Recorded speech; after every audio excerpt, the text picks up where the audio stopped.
Campeões, muito bem-vindos, voltamos aos rumores depois de um dia onde partilhámos convosco o porquê de JJ ter saído odiado pelo plantel do Benfica. É um vídeo que não podes mesmo perder, ficou fantástico. Quanto a hoje, temos muitas novidades no processo de Marcos Edwards que se aproxima da janela final, mais um lateral direito apontado ao Futebol Clube do Porto e pelo Benfica, uma ronda rápida dos rumores de saída e de entradas. Tens de ficar desse lado, mas primeiro deixa o teu like, junta-te à família e ativa as notificações. Pela invicta, Stephen Eustáquio não vai ser o único reforço de inverno do Futebol Clube do Porto. A assada azul e branca continua em conversações avançadas com o Olympiacos para garantir Ruben Semedo. Já existe um princípio de entendimento entre os dois clubes, muito embora o negócio ainda não esteja fechado.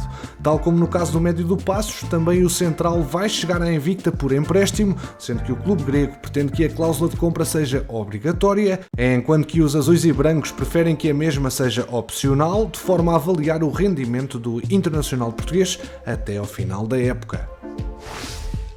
Por Guimarães, muitas mexidas nesta reabertura de mercado. Edwards pode sair e agora fala-se que Falai Sakho, o lateral direito, também se encontra no topo das preferências dos Dragões, segundo o jornal A Bola. O internacional maliano de 26 anos está ao serviço da sua seleção, que está a disputar a CAN.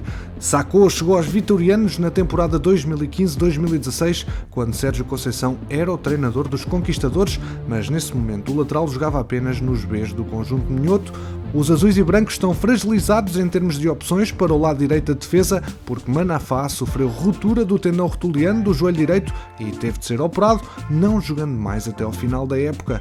Corona está em Sevilha e Nanu emprestado ao Dallas. Resta João Mário, que se encontra a terminar o processo de recuperação de lesão. Será Sakho, tal como Mufi, o lateral do Tondela, também já foi apontado ao Futebol Clube do Porto, apenas um rumor. Continuam os rumores que dão conta das sondagens feitas a Tony Martínez, que começou a época a titular no Futebol Clube do Porto, mas tem perdido espaço nos eleitos de Sérgio Conceição, e a imprensa espanhola já aponta o dianteiro a uma mudança para o campeonato do país vizinho, segundo escreve na última segunda-feira o jornal Marca, o Granada. Segundo escreve o jornal Marca, o Granada, onde atuam os portugueses Luís Maximiano, João Costa e Domingos Duarte, tem tido alguns problemas em marcar golos e está interessado em avançar para um negócio de empréstimo até ao final da época pelo dianteiro do Futebol Clube do Porto. Ainda assim, a mesma fonte sublinha que a operação é complicada, pois apesar de não ser titular nesta fase da temporada, o avançado é visto por Sérgio Conceição como sendo um jogador muito importante. Tony Martínez participou em 20 jogos pelo Futebol Clube do Porto esta época, sendo que a sua última aparição ao serviço dos portistas foi no passado dia 8 de janeiro, na vitória sobre o Estoril. Everton Cebolinha continua a ser tema quente no Brasil e na ordem do dia mantém-se a eventualidade do Flamengo formalizar uma proposta para o regresso do extremo ao futebol canarinho, cenário que inclusive recentemente não foi afastado por um dos empresários em declarações no país. Ontem, a imprensa brasileira deu conta que o Fla estará mesmo a preparar uma proposta de 13 milhões de euros. Antes eram 20, os rumores não acabam, a verdade é que Everton Cebolinha deve mesmo continuar na luz até ao final da época. Como vimos no último vídeo de rumores aqui no MTL, o Tribunal da Relação de Lisboa anunciou que indiferiu o recurso apresentado por Rafael Leão, o último possível depois de o Tribunal Arbitral do Desporto ter condenado o atleta a pagar 16 milhões de euros pela rescisão unilateral com o Sporting em 2018, após o ataque a Alcochete. Miguel Braga, responsável da comunicação do Sporting, detalhou que devido aos juros, a indemnização a pagar pelo avançado é ainda maior. O TAD condenou Rafael Leão, a indemnização neste momento já estará perto dos 20 milhões de euros. O acórdão mantém-se válido. Há outros processos contra o Lille para que seja declarada a solidariedade do clube no pagamento e acreditamos que a razão está do nosso lado, disse no programa Raio X da Sporting TV. Campeões, resumidamente, Rafael Leão já deve na ordem dos 20 milhões de euros então ao clube de Alvalade. Na vossa opinião, quantos anos de trabalho vão ser precisos para que o jovem consiga pagar então ao Sporting?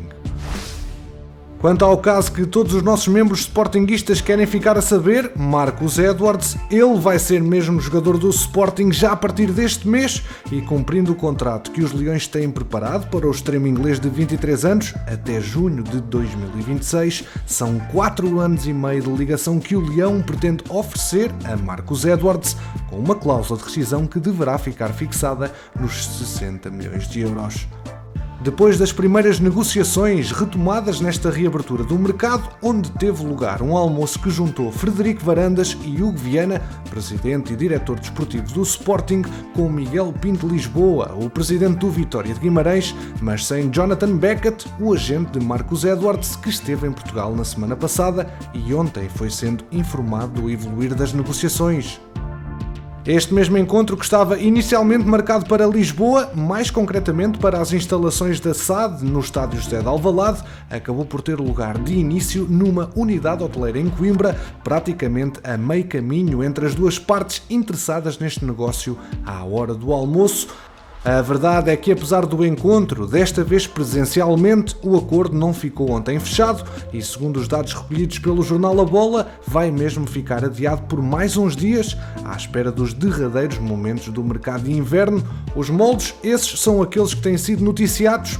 O Sporting está disposto então a ir até aos 8 milhões de euros, depois da primeira abordagem nos 6, mas mostra-se intransigente em não ultrapassar este valor, confiante de que é o suficiente para convencer a administração vimaranense. Há depois também a inclusão no negócio de Bruno Gaspar, a título definitivo, e o nome de Gonçalo Plata, que os Leões não pretendem incluir em definitivo, mas apenas numa perspectiva de cedência futura. O pagamento esse deve começar a ser feito apenas a partir de junho e em tranches. Já o jornal Record afirma que Palhinha poderá estar fora de Alvalade, repete-se assim o cenário que esteve em cima da mesa em agosto.